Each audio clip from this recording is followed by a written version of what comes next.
One of the things that I've been asked about in the past are what kind of topics people can do on YouTube to help them get more views. It's funny that I would be asked this because this has not been one of my strongest things.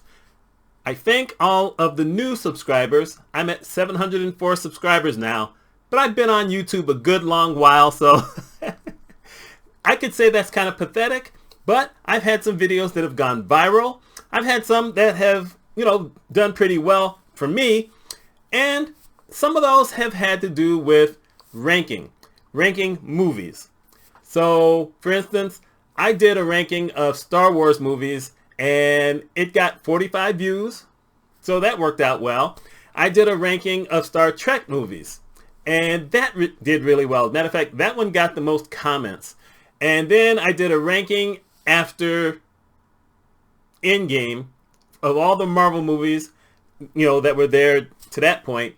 Almost all of them, because some of the older movies I didn't even bother with, but some I did, so there you go. Anyway, that one almost got to 100 views. So I decided I'm going to do this video of my favorite 10 movies, going from 10 to number 1. And I'll tell you the truth, this is not easy because I've watched a whole bunch of movies. I can't say that I'm one of those review type people, so I'm not Siskel and Ebert. I'm not Robert Wright. Actually, I don't even know if that's how you say his name, but, I'm not one of those types of folks. Every once in a while, if I see a movie and I want to come home and do a quick review about it, I'll do that, but I don't get totally in depth. But these are 10 movies that I watch way more than just once. I've seen all of these movies at least 10 times, probably more. I know that one of the movies on here, I've basically seen probably 50 or 60 times. And y'all will understand why when I get there. And out of all of these movies, there's only one of them I've never seen in a theater. So I've seen all of these in theaters except for one. And, at least it shows that I didn't just sit in the house and watch them. Although, if that's the only way I could do it, I would do that. For instance, Wonder Woman's not on my list. I love Wonder Woman. However, that came out during the pandemic. So they didn't have it in theaters at the time. I wanted to see it as soon as possible. I was on Disney Plus, so I watched that movie. I love that movie. I bought the Blu-ray for it. Never seen it in the theater, but it's not in the top 10. It barely missed, but it's not in the top 10. So here we go. I'm not going to go totally in depth with everything. And by the way, I didn't say that one of the reasons people like things like this is because you get to see what I like. You get to share what movies you like, and I hope you do. And then people can comment on what I say. They can comment on what you say. And it gets to be fun. There's no bad movies that anyone is going to mention. And then someone's going to come out with a really horrible movie and they're going to want to get slammed and, but we will find out. I doubt it. So here's number 10. And this is the only movie I've never seen in a theater. And that's American in Paris. Starred Gene Kelly, Leslie Caron, Oscar Levant. There were some other people in that movie, but these were the three major folks. Gene Kelly and Leslie Caron basically they called it a ballet. I guess in a way it's kind of a ballet, but I just call it a dream dance sequence. Lasted almost 21 minutes, and it's the most fabulous thing you've ever seen. Most people think that Singing in the Rain is the best Gene Kelly movie, but to me, American in Paris kills it. And Oscar Levant, a lot of folks don't know that, at least in our age. But back then, he was a terrific pianist. He was a composer. He was well known for music. And he didn't do a lot of movies, but he did this one. Fantastic. Just brilliant. So, American in Paris, the only one I've never seen in a theater. Number 9, Harry Potter and the Deathly Hallows Part 2. Starred Daniel Radcliffe, Emma Watson, Rupert Grint, Alan Rickman, Maggie Smith, Matthew Lewis, Helena Bonham Carter. Ralph Fiennes, and oh god, I can never remember the guy's name who played Lucius Malfoy. I should be ashamed of myself, but doesn't matter. Here's the thing. I loved all of these movies, but the last one, Deathly Hallows Part 2, is the one that I watch over and over and over again. Goblet of Fire at one point was my favorite movie until this one came out. And I liked them all. So there you go. I can't say I grew up with them because I'm an older guy, but I enjoyed them all. I think that we got lucky they picked the right people to be there. It's too bad that Richard Harris passed away and Michael Gambon had to take over his position as becoming Dumbledore. That's too bad. Because in Goblet of Fire, I think that Richard Harris would have understood how to play Dumbledore different than Michael Gambon, who never read any of the books, and whoever the guy was who produced or directed that movie, I don't know if he actually read all the books either. I think probably he just read the screenplay. It's too bad he didn't actually read the book because Dumbledore would have been so much cooler in that movie. But there you go. And I just loved the last movie. I'm not going to say it's perfect because there's some things in there that they just made up. None of that is in the book. And it's still a lot of fun. I go watch it all the time. Usually it's the last 40 minutes that I watch most of the time. And early on in the movie when you get to dragon. Who doesn't love dragons? Come on, right? We love dragons. So anyway, that's number 9 on my list. Number 8 on my list, Malcolm X. Denzel Washington, Spike Lee, who also directed it, Angela Bassett, she played Malcolm X's wife, Ernest Lee Thomas. A lot of folks didn't know who he was, but he was on a show back in the 70s called That's My Mama. But he was great in that movie. And Al Freeman Jr., who played, oh goodness, I should have wrote this down. It doesn't matter. It'll pop up in my mind at some point. But, he played, forget it. Doesn't matter. Anyway, the movie was quite accurate. There were a whole lot of things on there that I remembered from the book. And I read the book back in the 1980s. And, I didn't know that they were going to be able to get everything that they did in the movie. But Spike Lee, that dude knows how to direct a movie. And it was wonderful and it was powerful. You saw kind of the relationship in a weird way of how Malcolm X and his father, in a weird way, had to suffer some of the same bad things that happened to them. Only for Malcolm X's father, it was white people who basically, they killed him, but they did all these kind of things with the KKK. And with Malcolm X, it was black people who did it. So it's like, wow, but it's a very powerful film. And you know what? He was nominated for Academy Award. He didn't win the Academy Award. He won it the next year for Training Day, playing a drug dealer and killer. No, Malcolm X, he should have won that for that movie. Angela Bassett should have won for her part. But it's number 8 on my list. Number 7 on my list, and I know someone's going to say, you saw this in the theater? Blazing Saddles. The thing is, I didn't see Blazing Saddles until probably 20 years later, 15 years later, but I saw it in a theater.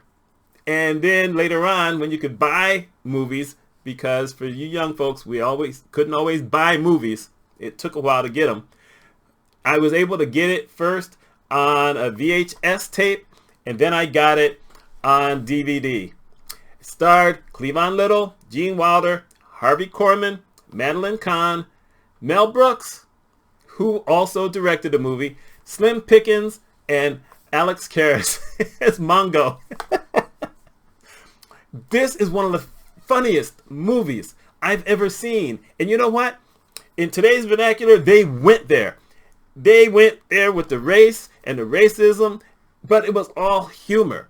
And I don't know if you can get away with making a new movie like that in today's world, but back then, that was fantastic. Richard Pryor was one of the writers on that movie also. And Mel Brooks had wanted him in the movie, but, Richard Pryor had drug problems. And he didn't want to have to deal with that. And so, there you have it. But it's one of the funniest movies ever.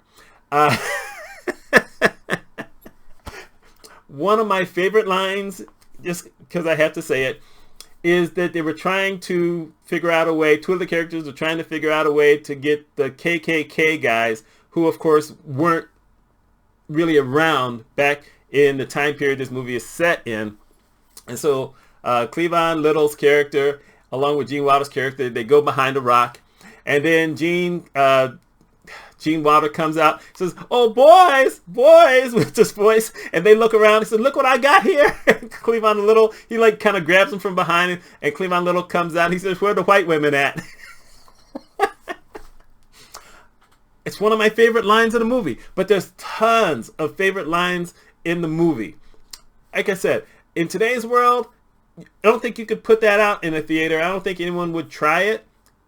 But I can easily recommend this movie. You will just laugh.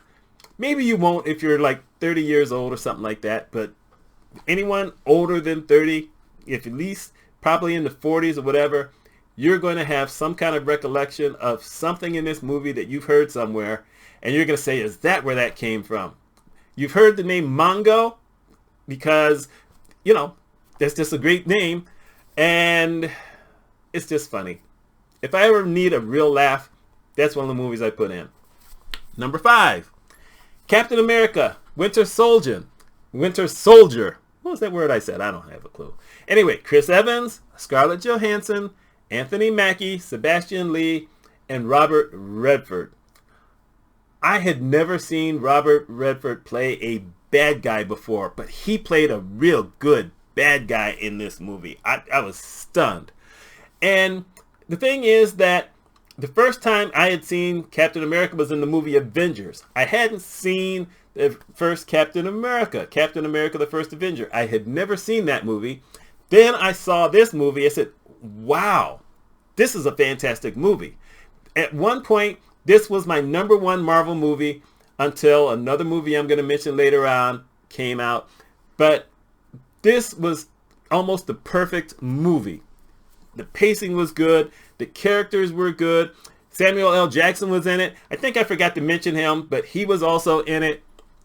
It's a perfect Marvel movie. There was nothing wrong with it. As a matter of fact, you can go on YouTube, where we are right now. You can search for this movie. Look for anyone who does a movie review on it. I have not found a single person who didn't like this movie. I haven't seen anyone say this was a bad movie. So, there you go. Number 4, the movie Ray starred Jamie Foxx, Kerry Washington, Regina King, Bokeem Woodbine. Story about Ray Charles. Ray Charles was my dad's favorite, I'll say, pop musician, rock musician, soul musician, because Dad usually loved classical music, but Ray Charles was his guy. And Jamie Foxx killed it. Jamie Foxx looked like Ray Charles, at least the younger Ray Charles. He knew how to play piano. As a matter of fact, he's always known how to play piano. He sang a lot of those songs himself. And it was just fantastic. He did deserve to win the Oscar for that. I was waiting because it was only a couple of years after Malcolm X when Denzel Washington didn't win, and I was still mad. But Jamie Foxx won this thing. It's super accurate. Yes, there's certain things that they put in where, you want to keep people watching it, looking back on things and stuff. But it was a great movie. It's a totally great movie. And there was something that they did in the movie that years earlier, Bill Cosby had been on a talk show. Got to mention Bill Cosby, I guess, And he happened to mention this story about going into Bill Cosby's house, going into Ray Charles's house. And he said, Ray, you always got the lights on. I can't see anything. And Ray Charles says, turn on the lights. Because Ray Charles was blind. He didn't need the lights. They did something similar to that in this movie. So there you go. That really happened. Number 4. This will shock younger people. Wizard of Oz. Starred Julie Garland, Ray Bolger, Margaret Hamilton. She was the witch. Jack Haley, Bert Lahr, and Frank Morden. And the thing is that even though it started being shown on TV back in 1959, well, I was born in 1959, so that didn't happen. I didn't see it for about a whole bunch of years because I lived in Tokyo, Japan for a while. I probably didn't see it until, 1970 or 71. However, on TV. But when I lived on the air base back in the late 60s, they used to show kids movies on Saturdays. And Wizard of Oz was one of the movies that they got to show in the theater on the base. So I saw it in the theater first. Not a big deal. It only cost $25 to see, 25 cents to see a movie. $25. That's what we pay now. But it cost 25 cents to see a movie. And popcorn was only 10 cents. And we weren't allowed to take sodas in the theater. So you can take popcorn, but you can spill everywhere. You can't take a soda. Someone explain that to me. Anyway, love The Wizard of Oz. I'll probably admit that when I was 8 or 9 years old, it was a little scary, but it was also fun.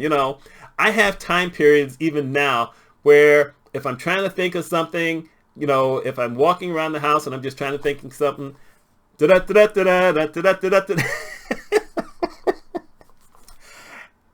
I bet there's no one who sees this who has not seen The Wizard of Oz at least once. If you haven't, you tell me. I just can't believe someone wouldn't have seen this.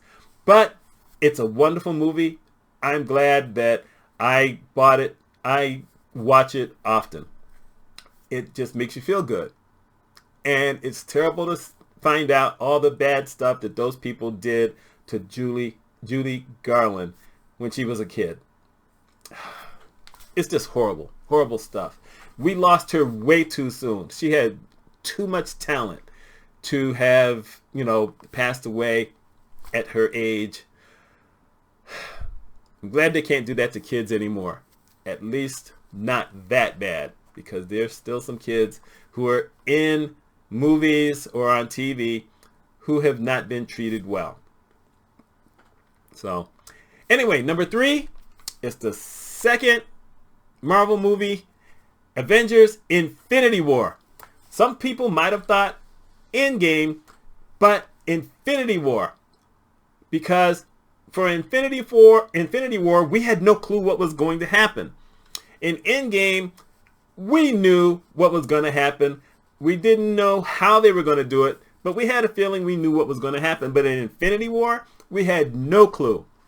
And it starred Chris Evans, Scarlett Johansson, Chris Hemsworth as Thor, Josh Brolin played Thanos, did it super well.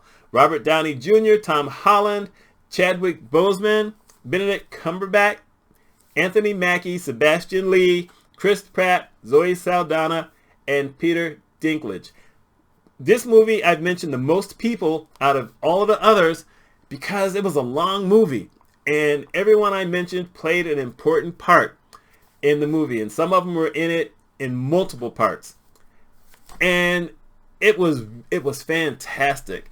I think that was a perfect lead into Endgame. Obviously, it had to be the lead into Endgame. But the thing is, we were souped.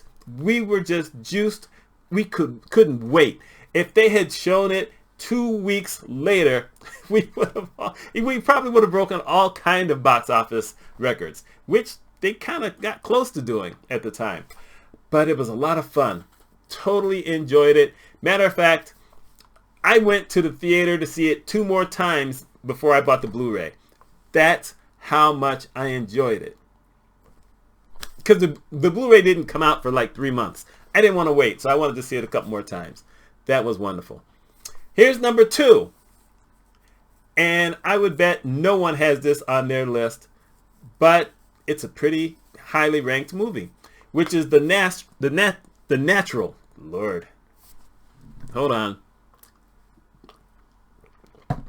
Should have had a drink earlier. Anyway, The Natural. It stars Robert Redford, Wilford Brimley, Kim Basinger, Glenn Close, Richard Farnsworth, Robert Duvall, Robert Prosky, and Darren McGavin. And the thing is, Darren McGavin was not credited for being in the movie. He was mad because actors can be so touchy. You know, they brought him into the movie late. So he was a late addition to the movie. He came in. They basically brought him in for like kind of reshoots kind of thing or whatever. And so they didn't, you know, give him big credits. You know, he wanted to be up like in one of the first 5 or 6, whatever. They said, well, we can't really do that. We've already done everything else. So he says, okay, then don't credit me at all. And then they tried to give him credit for it 20 years later. And he said, nah, leave me alone. So there you go. Baseball movie. It is the stylish sports movie I've ever seen in my life. And Robert Redford, he killed it. He killed that movie. And everybody else, they killed it in that movie. Kim Basinger was stunning in that movie. Wilford Brimley, you know, who people now pick on him because he said diabetes instead of diabetes. But he's been on a lot of good movies, and he's played a lot of great parts. And he played the best part because I didn't see the movie when you had all these older people who got younger or whatever. I didn't see that. I can't even remember the name because I didn't see it. But he was great in this movie. And if you decide to watch anything in this movie because you've never seen it before, the last 7 minutes of this movie is fantastic. Often, I will put this in and fast forward, and that's if I'm watching the streaming.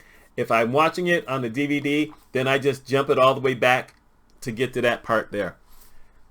It's wonderful, wonderful baseball movie. Baseball movies are better than football movies. They're better than basketball movies. Baseball movies are wonderful. There's a lot of those movies I like, but they're not in the top 10. And here's number 1 on my list. I've mentioned this movie a bunch of times over the years. Independence Day. Will Smith, Bill Pullman, Jeff Goldblum, Vivica A. Fox, Judge Hirsch, Mary McDonnell, Randy Quaid, Robert Loggia, Brent Spiner, and Adam Baldwin. And some folks may not know the name Adam Baldwin. I remember him way back in the 80s when he played in a movie called My Bodyguard. And then he was also on X-Files in the last couple of years. So seeing him pop up in this movie was shocking, but he played a really good, strong part. Independence Day. What do y'all need to have me tell you about Independence Day? Independence Day, we're attacked by aliens. They're looking really dominant. Jeff Goldblum's character figures out a way that maybe they can take them down. Bill Pullman, he's playing president. First, his wife dies from her injuries. He gets his mind taken over for a short period of time by an alien. Then, when they figure out a plan, even though he's president, he gets in a plane because he was a fighter pilot, and they go after the aliens. So he led by example. And Will Smith and Jeff Goldblum got to be on the alien ship and got to blow it up with a nuke. What more can you want? You got to blow it up with a nuke. I love that movie. Oh my goodness. And it was important to me. A few days after September 11th, 2001, y'all know what happened on that day. And it was like 3 days later. And I was still in distress. You know, I'm five and a half hours away. And I thought about driving down there that day, only I had heard that they had shut down all the bridges. So that wasn't going to, no sense in going down there if I can't go down to help. And I was just mad for 3 days. And I didn't sleep for none of those 3 days. I basically sat there watching the TV and I said, I got to break out of this. And I put in Independence Day and I went to the part where the president gives his speech. And whenever I feel like I need a quick bump, a quick boost in my mindset, I put that on. So, anyway, those are my top 10. This is about 26 minutes right now, so I'm going to shut it down here in a little bit. Let me know what you think of my list. I would love to see what you guys say. And as long as you don't put My Dinner with Andre on the list, and I'm betting almost nobody who watches this is going to know what My Dinner with Andre was, but it's at the bottom of my list as far as movies go. There you go. I'm done. Now I can go eat something, have another drink of water. Y'all take care, and I wish you the best.